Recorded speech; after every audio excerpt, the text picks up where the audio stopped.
What's up, Minimal fam? Hope everyone is doing well today. I have had loads of requests for an updated 2024 wardrobe tour, and I promise that is coming. Those just take a little bit longer to film, and I've been working like crazy. I do still have a full-time job on top of this, so it is coming. But in the meantime, I thought I'd give you a little teaser, if you will, and go over every single accessory that I own. If you've watched my other videos, you know that in my 20s, I was a total shopaholic and had a gigantic walk-in closet with every imaginable thing you could think of, and accessories were no exception. I had a huge jewelry collection, boxes on boxes on boxes of different items. So many handbags. I was a sucker for handbags, and just weird odds and ends, and multiple sunglasses and hats that never got worn, and you name it, I had it. Could have been 50 items, maybe 75 that were just accessories alone. Probably around that number. I have no idea. I couldn't count back then, but now I am much, much simpler, and I have just one exact thing of each essential category that I need, and that fits my lifestyle so much better, keeps things easier. I don't ever have decision fatigue. I just use the one thing I have for the specific task that it is used for. And I much prefer to live this way. So I'm gonna show all of those to you today. Starting by categories, bags. Now I no longer use a purse. I decluttered a purse out of my life several months ago now. I found that I really don't carry that much on me on a day-to-day basis. So it was just carrying this sort of like empty bag. And when I used to have 2 jobs, it was helpful to bring like snacks or change of clothes or whatever. I would use a purse for that, but now if I'm ever running from one thing to another, I just use my backpack, which I'll get to in a second here. But as far as every day, I really only carry my iPhone, my iPad, earpods, wow. My iPhone, my earpods, there we go, and my driver's license, my debit card, and my keys on me. Just those 5 things. So for what I use for that, I have this beautiful little clutch. It's hand embroidered. It's from a really cool company that does, it's certified fair trade, and I found it at a local shop here in Encinitas. I got this back in 2019, so it's like 4.5-ish years old. I think it's super beautiful. I can wear it daily on a day-to-day basis in just a whatever outfit. It doesn't look overdressed, but I've also taken this to every single wedding I've been to in the past few years. It goes great with both my dresses. And it does have like an elevated, albeit funky, but I think it's beautiful kind of look that suits my style. So I really enjoy this. If I am going on a walk and want to be hands-free or going on a hike or something, I have this awesome Fjallraven fanny pack. You can lengthen the strap and wear it over your shoulder, but I don't prefer it that way. I like it just on my waist because I don't like to feel constricted. But it's super awesome. It's got lots of great little pockets, and especially this one here to keep your like credit card ID in so that it's close to your body when you're traveling. That's always a safe thing to do. Fjallraven's an awesome Swedish company. They make really cool outdoorsy stuff, and this is a really durable, waterproof material that I've taken it all over the mountains, and it's been out in the rain, and it does super well, and I just think it's super cute too. So day-to-day bags, it's just these 2 depending on what the activity is, but these are the only daily bags for me at all. Next, going on to travel bags. I do have this super cute leopard rolly suitcase. I found this on Amazon. I typically hate shopping online, but I didn't feel like scouring the earth for a leopard suitcase. I just wanted one, so I found this on Amazon, and it works great, and I used it for quite a bit. I think it's about 3 years old now, but honestly, I barely use it, and I'm just kind of hang on to it in case I'm moving, or if I maybe am going to do an extended full-time travel trip again in the future, which I hope to. But for as far as my main travel bag, I have this Soul Guard backpack. I got this about a year ago, and it's a total game changer. I am not sponsored by this company, by the way. I'm a tiny channel. I'm just super passionate about the product, but I'll give you a little backpack tour. So the front has an awesome pocket here that fits like if you want quick access to your phone or any other odds and ends. There's also a stealthy little ninja pocket on the bottom here to store things in, like gloves or something. Got 2 side pockets for your water bottle or phone. That's great for when you're hiking and you just want quick side access. Coming around the back here, this is a super cool feature for international travel. Both of these pockets open up and you can put your passport in them, which is really safe to do because you don't want, pickpocketing unfortunately is a thing. So it's a really stealthy ninja pocket that's close to your body, so it keeps things safe. And then right here, you can see there's a pocket here and a pocket here. And those you can put your ID and your credit card in. So when you're traveling, rather than pulling the backpack on and off, if you want to keep it on, but just have a quick access to grab your ID when you're going through airport security, or quick access to grab your debit or credit card when you want to buy something. I think that's a super cool feature. And then on the back here, this is called the work zone. This can fit your laptop. I don't have a laptop, but it actually, when I want to put my bag over top, if I'm on a longer flight and want some feet room, I'll put the bag up in the luggage storage bin. What do you call that? Overhead compartment. And then I'll use this little vessel to just put my accessible things like my phone, a book, my wallet in to keep under the seat with me. So that works for that. But nice organization here for all of your work stuff, things you could need. And then on this side is the main storage compartment. What's super cool about this bag is it works. This is kind of a normal amount of storage that you would use as a day pack, but then it unzips here and sort of doubles in size. So then all of a sudden you have a travel backpack, which is really great because I've taken this on trips. You have all of your stuff with you, but then if you want to take it to a cafe during the day and just have a few things with you, you can zip it back up. So then it becomes from travel bag to day bag size, which is really cool. And what's really awesome is it comes with this portable hanging closet that compresses and fits in the bag. So it keeps all your things organized while you're traveling. So this is really all I ever use to travel. Even when I go to a wedding and need a dress and heels, I just put it all in here. Everything fits great. It holds so much stuff, and everything I wear is kind of compactable anyway. But super great product. Can't recommend it enough. It's called Soul Guard. Again, not sponsored by it, but hey, Soul Guard, if you're watching, call me. But yeah, so that's it for bags. I just have those 4. Moving on. Come back and hi, I'm back. Jewelry. I used to have probably hundreds of items, and I'm not even kidding. Let's see, could I count? No, I have no idea. But I used to just be out shopping and, oh, that's pretty, that's shiny. I used to be a sucker for shiny things and would just buy, never nice jewelry. I think I had like a Tiffany ring that my father gave me at one point, like that was nice, or like a Tiffany necklace from one of my aunts or something, but like I would myself never spent money on jewelry. I just bought the cheap costumey crap, and that just made it easier to accumulate more and more and more because I didn't really value it. Now I really wear nothing.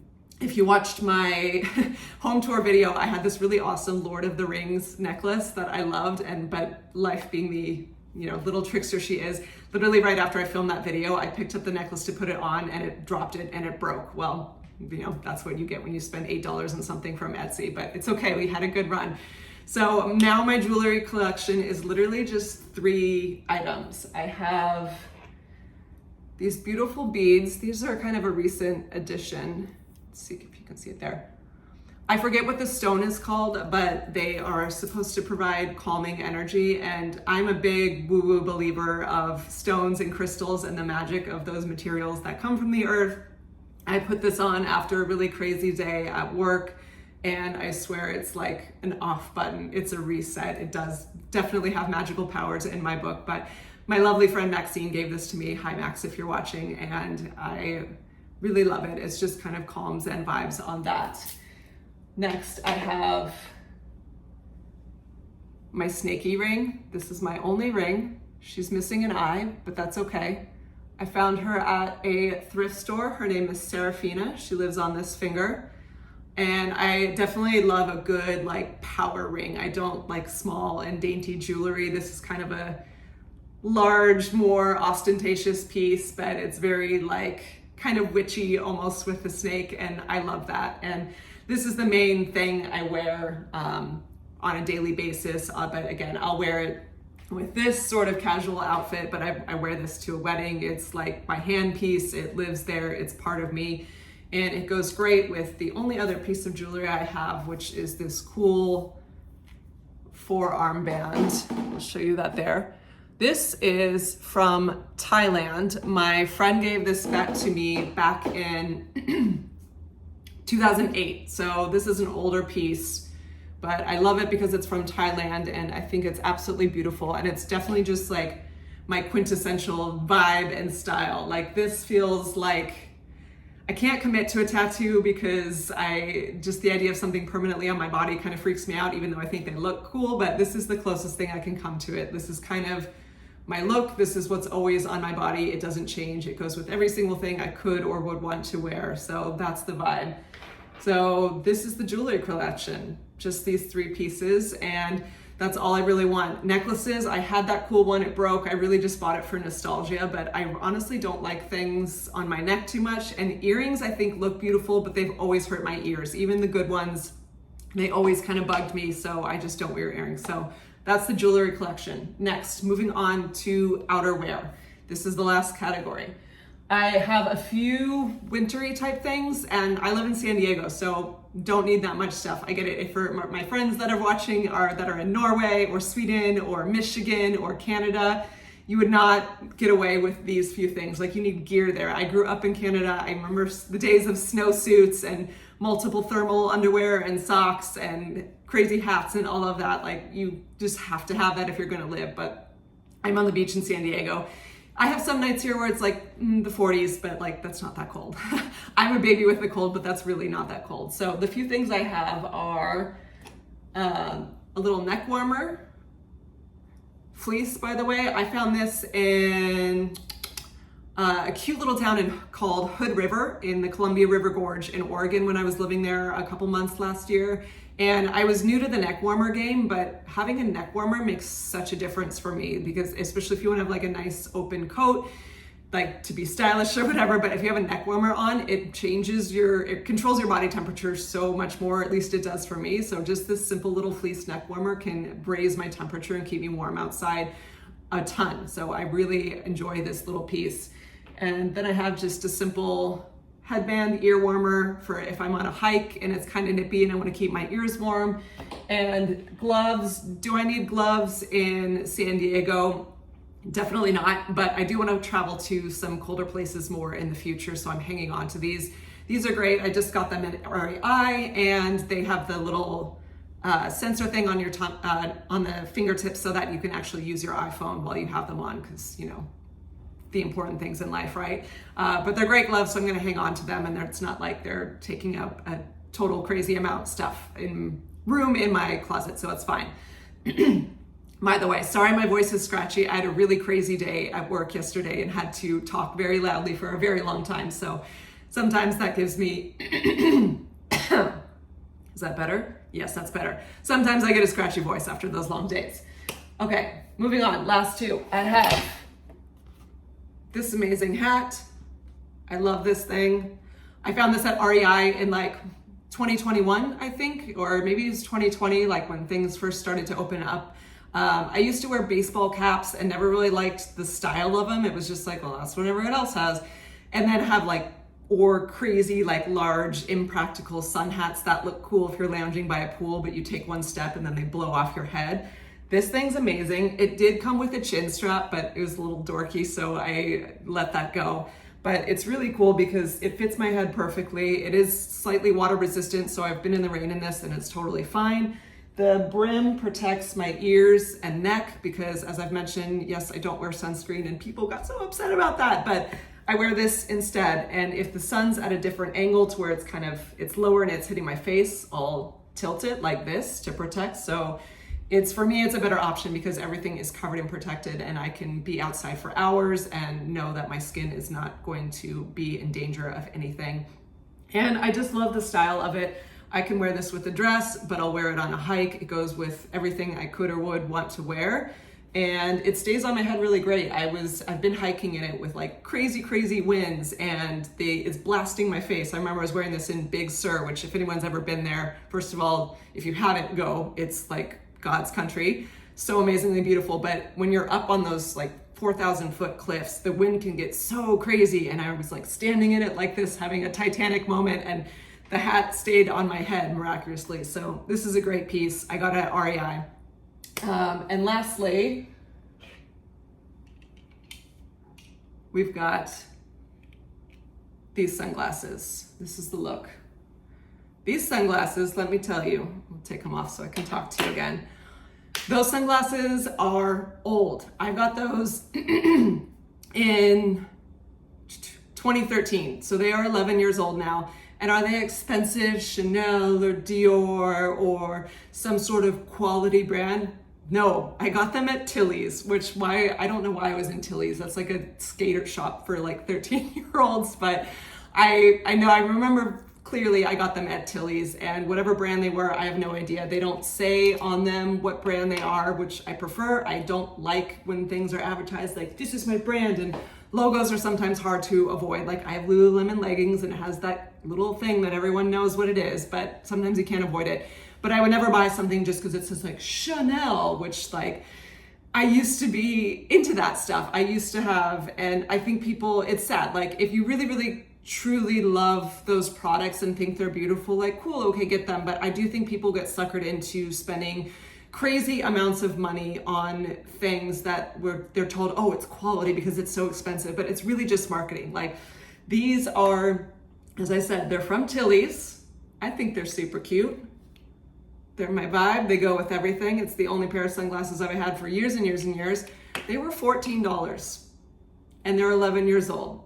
And I used to, when I was younger and was more susceptible to being brand conditioned, if you will, and had a low self-esteem and thought having a Louis Vuitton purse would make me more desirable as a human, I would buy Ralph Lauren sunglasses or Oakley sunglasses or whatever fancy ones. And I would sit on them, or they would break, or the screws would come loose, or they would scratch, or they would get screwed up, just like any other cheap pair of sunglasses could get screwed up, because it's such like I feel like sunglasses specifically are one thing that people are like always losing. I mean, at the restaurant I work at alone, we have this lost and found of like very expensive Chanel and Dior and Versace sunglasses that people spent hundreds of dollars on, and they're just gone because they left them at lunch after too many margaritas. Like it happened. So I love this. This is kind of my fashion rebellion among other things, because people think that you need to spend high quality on something for it to last, but those were $14 and they're 11 years old, and it's not like some special reserve sunglasses. They're the only ones I wear. So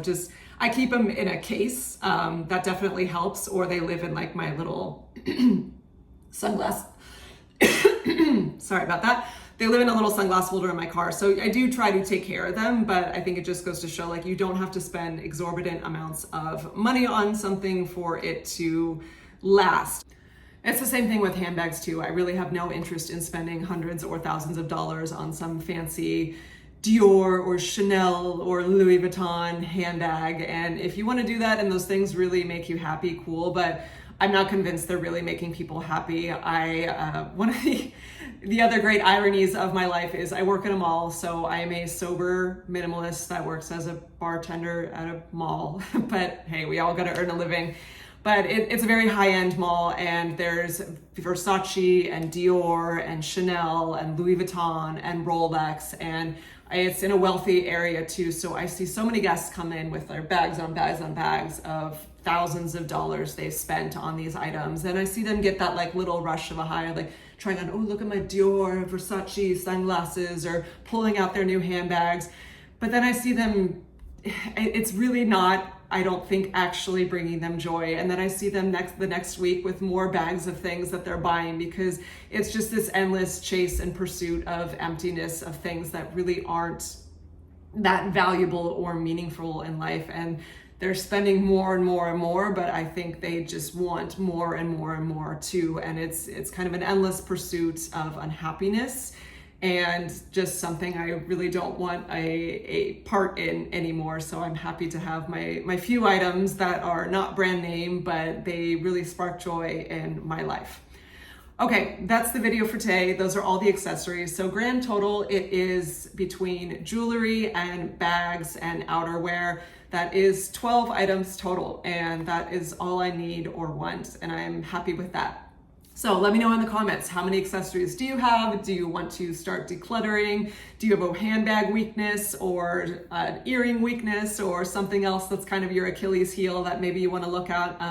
I'd love to hear about it. So let's hang out in the comments. And other than that, thank you for watching, and I'll see you in the next video. Bye.